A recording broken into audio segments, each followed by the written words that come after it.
Wakanda Tali Gustakin Itenda Kanda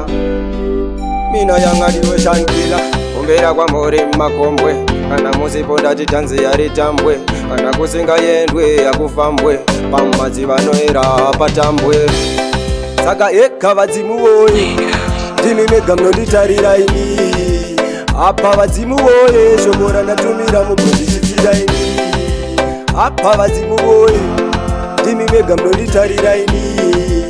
Apa vadzimu woye Shomora natumira mubondichitira ini Nokumbera kwa moreme shumba nyamziwa Mwana chande ngoda kungosimudza mapiwa Zvingesoko zvenge zvirewa Ndati pa upenyu pachoshuwa zvagowa Ndangosara ndiri ndega ndati ndamsiwa Panyama ini chandinoda kamsiya Pati hopo ndati vakansiya Airi mombe ndati ndaivhiya Saka yeka vadzimu woye Ndimi mega mnoditarira ini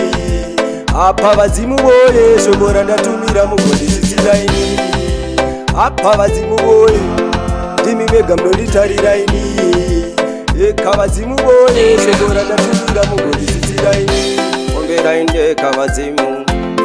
Ndinokumbira muupenyu ininika Kuzoita chisvinu Kuzoverengwa pane vanhu ndeche Eka vadzimu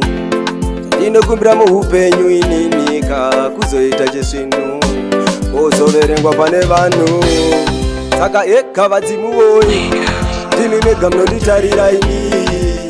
Apa vadzimu woye Shomora ndatumira mubondichitira ini Apa vadzimu woye Ndimi mega mnoditarira ini Apa vadzimu woye Shomora ndatumira mubondichitira ini Umbera kwa mori makombwe Kana musiponda chitanzi yaritambwe Kana kusinga yendwe yakufambwe Pamazi vanoera patambwe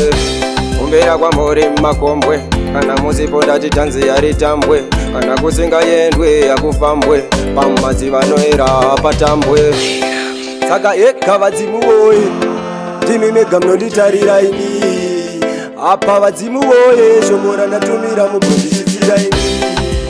Apa vadzimu woye Ndimi mega mnoditarira ini